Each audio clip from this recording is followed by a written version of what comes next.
թե բոլոր տնային տնտեսությունները ժամանակակից աշխարհում բախվում են իրենց ունեցվածք ու եկամուտները կամ ավելի ճիշտ ակտիվները կառավարելու խնդրի հետ։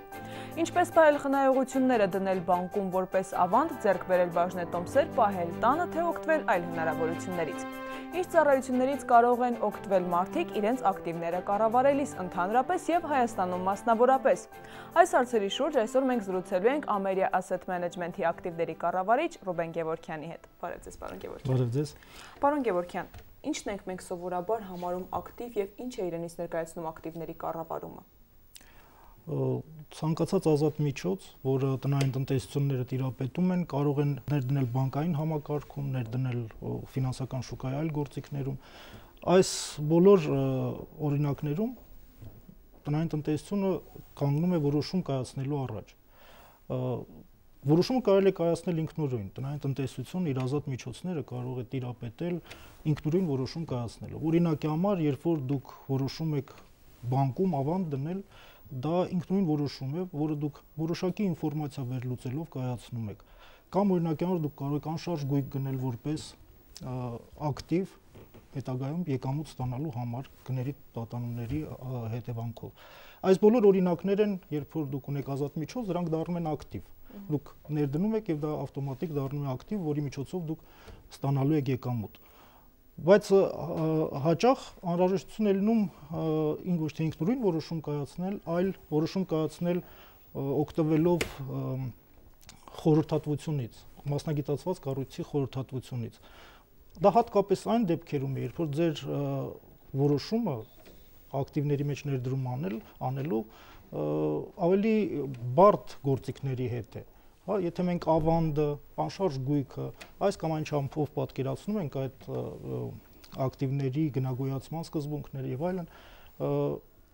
ավելի բարդ դեպքերում, օրինակ արժեթղթերում ներդրումներ կատարելու համար հաճախ անհրաժեշտ է լինում ավելի մասնագիտական վերլուծություն։ Եվ այս դեպքում արտերկրում գոնե շատ հաճախ տնային տնտեսությունները օգտվում են ակտիվների կառավարիչների օգնությունից։ Հայաստանում այս ինդուստրիան այնքան էլ զարգացած չէ, բայց արդեն որոշակի զարգացումներ ունի եւ Ամերիան այն ընկերություններից, որ այդպիսի ծառայություններ արդեն մատուցում է։ Այստեղ ես շատ կարևոր բան եմ ուզում նշել կապված այդ ավելի բարդ ներդրումների հետ, հա։ Հարցը նրանում է, որ երբ որ դուք անում եք արժեթղթերի շուկայում ներդրումներ, գնելով, չգիտեմ, օրինակի համար նույնիսկ ամենահայտնի ընկերության բաժնետոմսը, Գազպրոմ, օրինակի ռուսական հանրահայտ ընկերության բաժնետոմսը, դուք միևնույն ստիպված եք լինում վերլուծել բազմազան ինֆորմացիա, որը այդ ընկերության մասին կա։ Համադրելով ինֆորմացիան, դուք գալիս եք ինչ-որ եզրակացության, թե արժի այդ ընկերությունում ներդրում անել, թե ոչ։ Այդ ինֆորմացիան բավականին բազմազան է։ Ես կարող եմ բերել ուղղակի մեկ օրինակ, որը հասկանալի կլինի, թե ինչքան մեծ աղբյուրներից, տարատեսակ աղբյուրներից անհրաժեշտ օգտվել, որպեսզի այդ հարցերի պատասխան ունենալ։ Օրինակ, հենց նույն Գազպրոմի դեպքում, հա, հասկանալի է, որ Գազպրոմի բաժնետոմսի գինը խիստ կախված է նավթի գներից։ Եվ հասկանալ, թե նավթի գինը ինչից է կախված, հա, դա եւս բարդ խնդիր է։ Օրինակի համար նավթի գինը կարող է կախված լինել քաղաքական իրավիճակից, կարող է կախված լինել այս կամ այն գործչի, քաղաքական գործչի ելույթից, հա, ասենք շատ հայտնի է, որ նավթի գինը խիստ տատանում է, երբ որ ելույթ է ունենում Միացյալ Նահանգների Ֆեդերալ ռեզերվի նախագահը։ Բոլոր այս ինֆորմացիան համադրել եւ վերլուծել բավականին բարդ է եւ հենց այդ պատճառով անհրաժեշտություն է ծագում օգտվել կառույցների, մասնագիտացված կառույցների խորհրդից։ Շատ կարևոր է նաև կառույց։ Ես երբեք այդ մասնագիտացված խորհրդատուները անձ չեն, դրանք կառույցներ են, քանի որ այդ կառույցներում անհրաժեշտ է որոշակի կառավարման վերլուծությունների, որոշակի ուրեմն գործընթացներ, որոնք միայն կառույցներում կարող են տեղի ունենալ։ Ես նաև կուզեի ասել, որ երբ որ խոսքը գնում է ակտիվների կառավարման մասին, եւ մենք ասում ենք, որ ոչ թե ինքնուրույն որոշում կայացնել, այլ որոշումը փոխանցել մասնագիտացված կառույցին, խոսքը չի գնում նրա մասին, որ դուք ընդհանրապես էլ կապ չեք ունենում այդ որոշման հետ։ Շատ կարեւոր հանգամանք է, որ այդ հարաբերությունները այդ մասնագիտացված կառույցի հետ հիմնված են որոշակի սահմանափակումների վրա։ Այսինքն հաճախորդը դնում է սահմանափակումներ կառավարչին։ Այնպես չէ, որ կառավարիչը կարող է ինչ որոշում ցանկանա կայացնել ձեր միջոցներով։ Դուք իհարկե կարծնեք սահմանափակումները որտեղից հաճախորդ հասկանա ինչ տիպի սահմանափակումներ կարող են լինել։ Ստեղ էլ կարևոր եւս մեկ հանգամանք, որ հաճախորդի հետ այս հարաբերությունները ձևակերպելիս միշտ անցնում ենք խորը վերլուծություն թե հաճախորդի հնարավորությունների, այդ թվում ֆինանսական հնարավորությունների, թե հաճախորդի ցանկությունների եւ նպատակների։ Դրանից հետո նոր կարողանում ենք առաջարկել այն ներդրումները, որոնք հենց այդ հաճախորդին են ավելի մոտիկ եւ հասկանալի։ Այս ամենը բերում է նրան, որ հաճախորդի համար առաջանում է նոր իրավիճակ, որտեղ ինքը կարող է շատ ավելի մտածված որոշումներ կայացնել եւ դնել այդ սահմանափակումներ, մեր օգնությամբ մեր վրա սահմանափակումներ դնել։ Դա կարող է լինել օրինակի համար սահմանափակում ներդրումներ իրականացնել որոշակի ռեգիոնում, հա, օրինակի համար Միացյալ Նահանգներում միայն։ Կարող է սահմանափակում լինել որոշակի ուղղություններով, օրինակի համար ասենք նավթարդյունաբերությունում, հա, տարբեր սահմանափակումներ կարող են, որ մենք երկար զրույցից հետո նոր հասկանում ենք հաճախորդը ինչ է ուզում եւ այդ նրան համապատասխան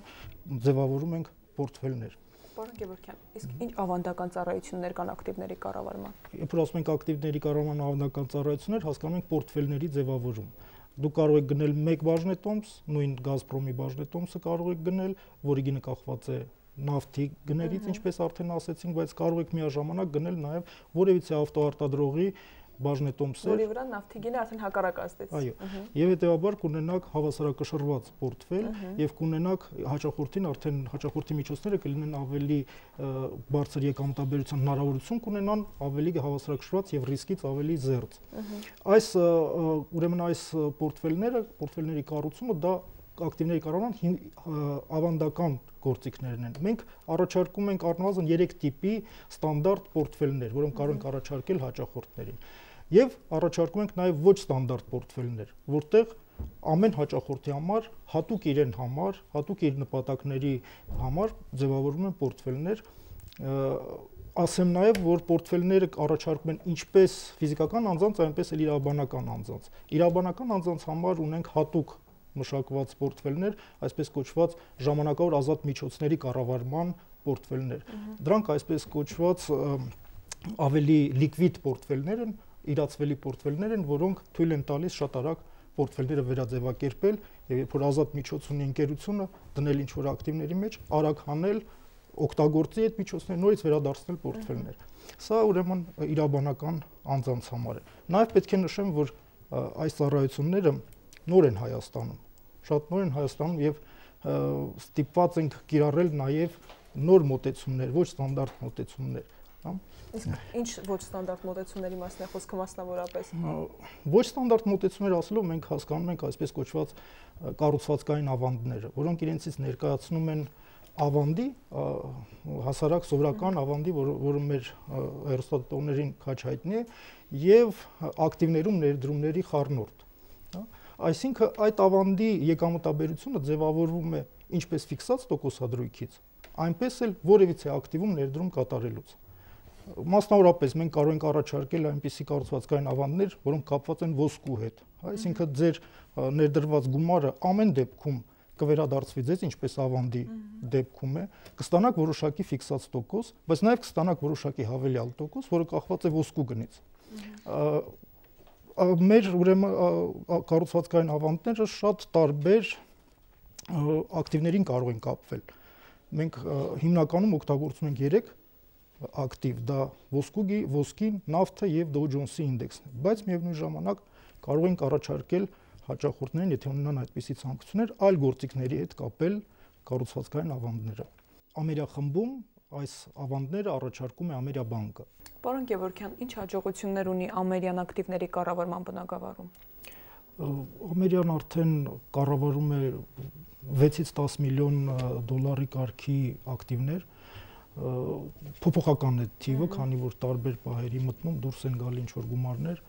դա բավականին մեծ գումար է Հայաստանի համար։ Մենք առաջատարն ենք իրականում շուկայի այս ցուցանիշով։ Որպես հաջողություն ես պետք է անպայման նշեմ նաև այն մոտեցումները, որ մենք ցուցադրում ենք, դրանք ոչ ստանդարտ, այն պորտֆելներն են, որոնք մենք առաջարկում ենք հաճախորդներին, կառուցվածքային ավանդներ, որոնք հնարավորություն են տալիս ոչ այնքան փորձառու ներդրողներին ծանոթանալ ակտիվների կառավարման ինդուստրիայի հետ։ Կարծում եմ այս ամենը հիմք է հետագա հաջող զարգացման համար։ Պարոն Գևորգյան, իսկ փաստորեն ակտիվների կառավարման նոր ուղղությունները Հայաստանում դեռ զարգացած չեն։ Շուկայի զարգացման ինչ հեռանկարներ եք դուք տեսնում։ Ես կարծում եմ, որ մոտակա կենսաթոշակային ռեֆորմները կարող են բավականին լուրջ ազդեցություն ունենալ ակտիվների կառավարման ոլորտի վրա։ Իհարկե կենսաթոշակային ռեֆորմները դրանք առաջին հերթին սոցիալական ուղղվածություն ունեցող ռեֆորմներ են, բայց միևնույն ժամանակ ենթադրվում է, որ կենսաթոշակային գումարները, պարտադիր կենսաթոշակային գումարները, հա, ինչ այլուց ասեմ, որ 2014 թվականից կենսաթոշակային կൂട്ടակային համակարգ լինելու է պարտադիր, եւ այդ պարտադիր գումարները արդեն